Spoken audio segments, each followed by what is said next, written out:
Salutations, Armoured Pants here, and I have a short video for you on update 5.1, or seriously, what the fuck. It's a bit late with this video because I was busy with work and real life stuff and didn't really have time to pay attention to it, but then I was just looking at some of the stuff on the forums and in chat groups, etc., and I thought, Jesus Christ, I better have a look at this. So I did some research. I'm just going to give you a summary of that research now, so that if you're a little bit confused, try to give you just a very short synopsis of what it's all about. Before that, just a bit about me. I'm not associated in any way with wargaming. I don't advertise my channel or take sponsorship, and I've no financial interest in Blitz or its parent company Wargaming, so I'm totally independent. You know, I just had a horrible World of Tanks Blitz birth, and I wanted to share my experiences and that with others so they could avoid the same fate. And I'll just do this because I love the game, and any prizes or anything I do would just pay for myself, because my goal is to have a vibrant, healthy and happy Blitz community, because I believe that benefits everybody. I don't want anything for it. I just hope that we can make the world a better place, right? Why not?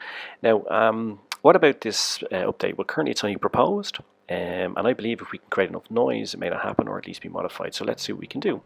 So what's the deal? Well, the stated objectives of the update are this: to make it easier and simpler for new players, to make the game more enjoyable, stop players moving up to tiers too quickly, stop new players playing above their skill ceilings, and to reduce or to stop seal clubbing, right? That's what Wargaming said they want to achieve with this update. And I think that there's nothing wrong with that, right? I think that's pretty good, right? That's a good objective, right? However, there is a slight problem in it, because that's not what they actually do. So let's take aside from the fact that these are admirable objectives, let's see how the execution actually went along, right? Because you're saying, yeah, that sounds good, what's the problem? I'm definitely down with this. And anything that stops, you know, a player with like 50 games under their belt buying an IS6 and tiering in tier 8 is going to be good for me. But it's like this, right? It's like you saying to me, here, listen, Armoured, I have a problem with little Jimmy, you know, he's playing too many computer games, can you help? And I say, absolutely, of course I can. Just give me 10 minutes with him. And I come along with a rusty nail and gouge out his fucking eyes, right? That is not really what you were looking for at all, right? And it's definitely the opposite of a solution. So what they're doing is, right, and let's keep it very simple. Let's look at the German tech line. Right now I don't have access to this because, you know, I'm not a contributor or anything like that. I told you I'm independent. But what they're doing is they're culling the tech trees, right? So basically everything's going to disappear. So when you start off, there's just going to be one tech line, and it's going to be like this. For tier 1 is Panzer 2, tier 2 is Panzer 35T, tier 3 is Panzer 3, and then it branches off, but only into two lines, which is the Hetzer or Panzer 4D, and that's it. That's all that appears in the first 4 tiers. That's all, nothing else. Every other tank is gone, just disappears. If you think what the German tech tree looks like now, all the different lines, all the different variety, all the different tanks you can play, wham, bam, gone. Go fuck yourself, out the fucking window. Like Samuel L. Jackson in fucking Star Wars, straight out the fucking window. Which is quite apt, really, because his name is Window, isn't it? Mace Window. Straight out the fucking window, Mace. Anyway, what they're going to do, though, is all those tanks that are disappearing, many of them will be introduced as premiums. So in that line, 1 to 4 tiers in a German line, the following tanks are going to be premium. Just some of them. DW2, the Toaster, the 3001H, the Heavy, the Lux, Panzer 3-4, Panzer 38T, and the Panzer 2G. Now, if you look at that list, and that's not all of them, that's just some I've picked out, they're some of the most played tanks of their tier and of their type, right? Some of the most enjoyable tanks. The DW2 is a tank that I recommend to new players to play. Now, if you don't have gold, you're not getting it. So really, you know, what the fuck is going on? Wisco Tanky Foxtrot, what is going on? And if you look at the objectives, let's ask some questions. How does giving players less tanks help them get better? Does it shorten the advancement time? Well, no, I would argue the opposite. It increases the advancement time because you can move from 1 to 4 much faster. There's just one tech line to go up. Does it widen their skill pool? Absolutely not. In fact, it reduces it because they're playing in the same tech line now, tanks that have different characteristics. It's completely confusing. Therefore, it doesn't help to learn different skills on different tanks. In tier 1 to 3, you've got just 3 tanks you can go up, one after the other. That's it. No variation. So I believe that this is a total fail. total fail. It's like the Hindenburg there going down in flames. It's just not solving the problem at all. So why are they doing it? What does it do? Well, this is what it does. I believe it exasperates the premium tank versus skill problem. In other words, we gave the example of a guy with 50 games, which was me, by the way, bought an IS6 and starts playing tier 8. The more premium tanks you have, this is going to exasperate that problem, not solve it.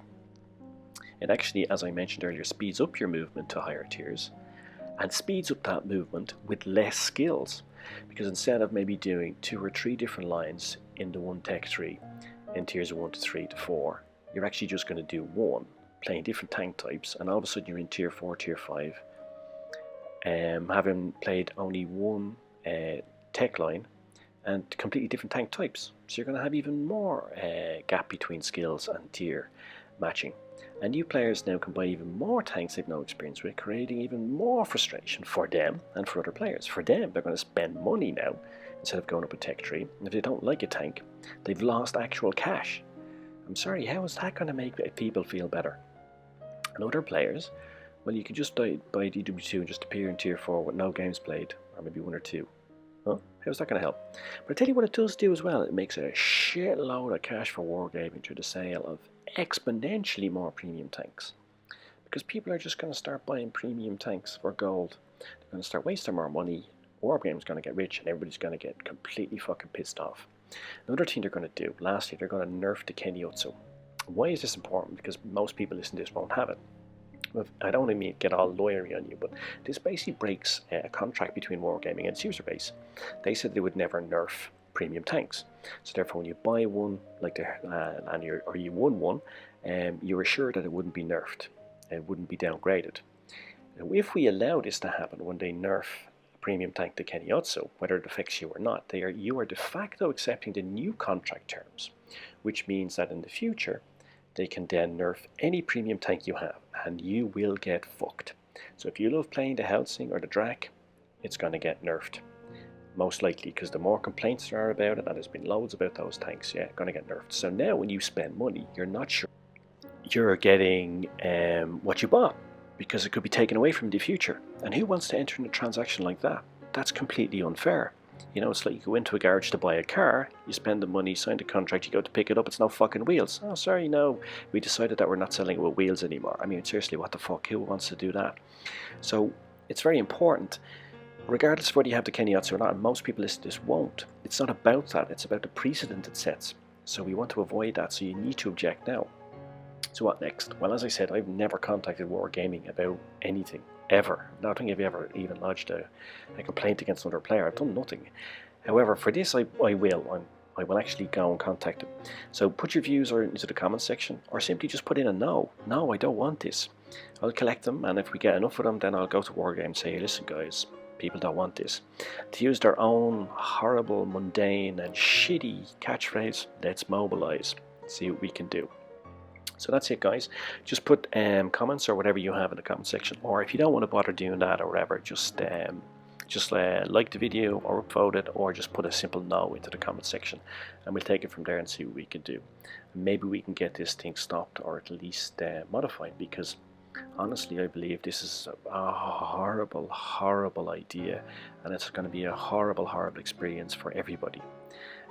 Just looking at one of the great and most well-known disasters of the world, this is the poor Hindenburg crashing as it's docking in the USA after a transatlantic voyage, and this is what happened. Crashed and burned, and it was pretty horrific, one of the great disasters of the world. And in the gaming context, I think this update, if it goes ahead, could be one of the great gaming disasters of the world.